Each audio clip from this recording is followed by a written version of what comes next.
The war on Islam is a war on you. This industrial-scale, billionaire-funded campaign that's been running decade after decade, demonizing Muslims and Islam. It's so sophisticated.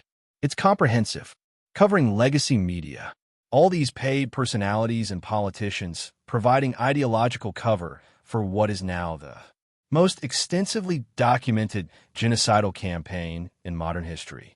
2.5 years of public human sacrifice, and people brag about it, about rights of conquest. People still rooting for it. The 5 to 6 million people bombed out of their homes. The civilian death toll, well over 100,000, and the target of all the propaganda is you. The 20-year failure of Afghanistan that cost $2.3 trillion. That money didn't just disappear. It went to arms dealers and mercenaries and political campaigns and contractors and construction companies. That catastrophic criminal failure in Iraq that cost at least another $3 trillion. That intervention in Libya spearheaded by Hillary Clinton, that was another $1.5 billion, turning a thriving nation into an open slave state. All that money went into making a small group of people very rich. And now another HG-worthy bombing campaign of Iran destroying the global economy so that this Israeli ethnic cleansing operation can continue without resistance, that's killing thousands of civilians, all for the low price of $50 billion to kick things off, plus another $2 billion a day. What do we think this is all for? It's not about saving Western civilization or keeping anybody safe. If we wanted that, we would have paid for universal health care for every U.S. citizen, public college for every student for a decade. 1 million toddlers could have gotten child care. That's enough to have rebuilt every school, every road, every bridge, every hospital that's crumbled since Reagan. There would have been enough left over to feed the whole planet by now, deploying housing models everywhere, solving this migration crisis we pretend to care about. Western civilization.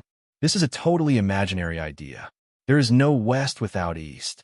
This is a flat Earth concept. Christianity itself is a Middle Eastern religion. Philosophy, math, science, astronomy, medicine all came out of Africa. All the technologies that human beings have developed have been created on a planet whose cultures all interact like water, ever-changing, and moving and growing and reshaping each other. There is no such thing as Judeo-Christian values that exist somehow in opposition to Islamic values. This is the same religion. And if you practice any of those religions, you're going to use the same word for God. As long as you speak the same language, you'll use the same phrase for saying, hello, peace be upon you.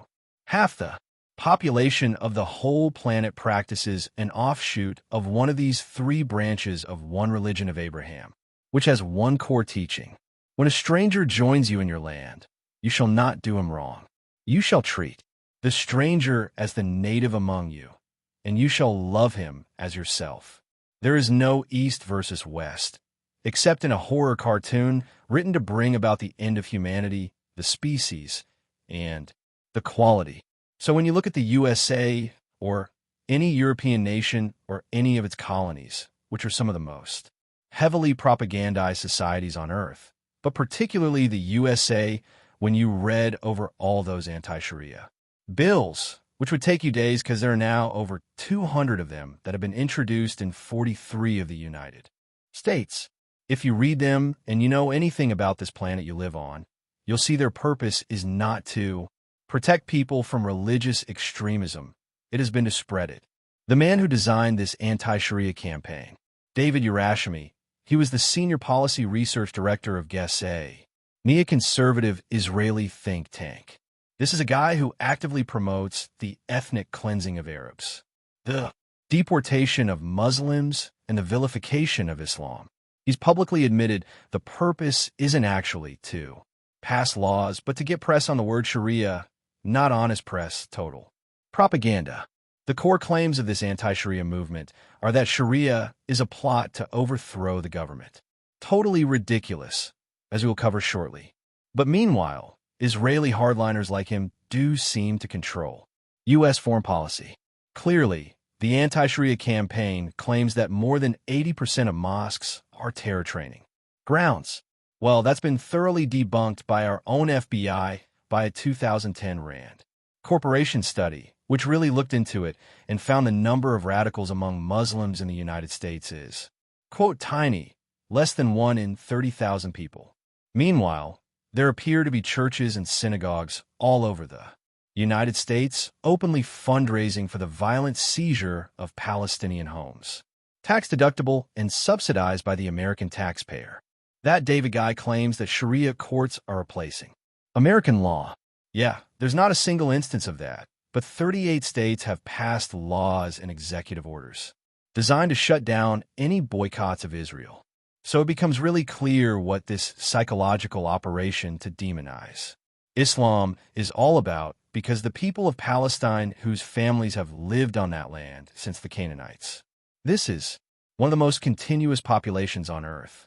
These are peoples whose ancestors practiced all these religions, Christianity, and Judaism. But because most became Muslims centuries ago, they're now being cast as monsters. Otherwise, how else could they be deprived of all their basic human rights, including the right to just exist? This could not happen without the total vilification of Islam. The entire region could not be constantly invaded. Leaders overthrown, extremist dictators, monarchs, monsters installed and protected by the West. None of that could happen without the vilification of Islam. And where there is radicalization, every serious study points to the same root cause: U.S., European, and Israeli military intervention in Muslim-majority countries, including occupied Palestine. So what is this Sharia that they want to outlaw? The word means the way. It refers to a person's religious practice. It's comparable to an English Christian phrase like following scripture or canon law or following the Dharma. If you're a Buddhist, Dharma means path or the teaching. Sharia means the same thing, the path. But there is enormous depth in this concept because the word Sharia refers to only the first level of the path, the physical level. Like the Sharia of Christmas or the way of Christmas might include decorating a tree in December, but they're the level deeper that's sometimes called the Tariqah or the Tar, the meaning of the path. You might decorate a tree, but never know the meaning. The Tariqah means understanding the giving spirit of Christmas or the origin of lights on a tree, which some say represents that there's always light even in the darkness.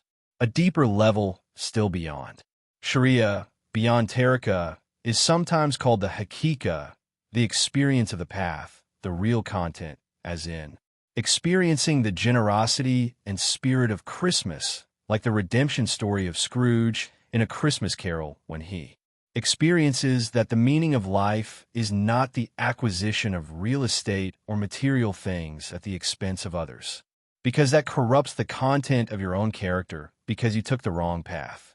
So now that we understand the word Sharia, outlawing the way that you get married or perform rites or pray to the Almighty or ask forgiveness, outlawing that's what they want to outlaw. So there are multiple passages in both the New Testament and the Torah that explicitly chastise any who condemn others for their path, their way of worship. In the biblical story of Jesus Christ, for example, he calls the Pharisees hypocrites 7 times in one chapter for that kind of judgmental nonsense. So why ban Sharia, then, if it makes no sense? If it's anti-Judeo, anti-Christian, because by banning the path, the outward Sharia, the state criminalizes the whole spiritual journey. Called Islam, the religion itself, its people, it turns it into a political movement. And if one truly understands the word Islam, which means total surrender to the Almighty, anti-Sharia, law makes that illegal. So the demand is the worship of the state. So if anyone's still wondering what entity best resembles the Antichrist, that is it. And so remember that when you hear paid personalities like Sam Harris on Bill Maher's show say Islam is the motherlode of bad ideas, and watch Bill Maher agree. Or when the Tennessee rep says Muslims don't belong in American society. Or when you see that Florida reps say we need more Islamophobia, not less. and that the choice between dogs and Muslims is not a difficult one. When you see the Texas reps say, "How many Americans need to get Allahu Akbar before we realize Islam is a problem?" When you see that Wisconsin rep just flat out lying, saying that it's indisputable that there are radical Muslim sleeper cells here in America, murdering American citizens.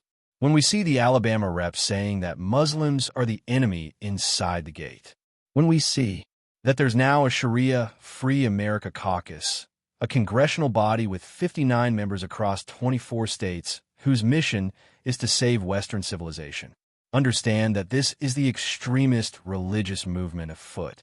A massive, sinister social engineering campaign whose participants fully include the New York Times, CNN, every corporate media outlet that profits from permanent war and serves a ruling class who operate outside of all laws and ethics. And so, when they say that the Middle East has been at war for thousands of years, understand that is a manufactured myth designed to make current events and current violence seem normal and inevitable. In reality, the longest periods of coexistence between the three branches of the religion of Abraham, Clear's throat, have historically been under Muslim governance. From Umar's Jerusalem to Salah ud-Din to the Ottoman community system, administrations that were guaranteeing freedom of worship, freedom of the path. The point here is not to elevate one group of people and imagine that they're different from another. Our ideologies, our ideas are as unique as each individual who practices them. And the word Islam actually means surrendering our ideas, the forms, the idols, the images in our head. Islam was originated as a reform movement within the religion and the traditions of Abraham, each of whose branches sprung from the same root, whose offshoots all aimed at the same sunlight. What the warmongers from the far, far west and their propagandists call the Middle East has not been at war for thousands of years. But their social engineering project, their psychological operation, that's as ancient as the oldest of empires. The greedy few have always set the people against each other, with what the Romans called divided at emperor to divide and rule. The war on Islam is a war on you.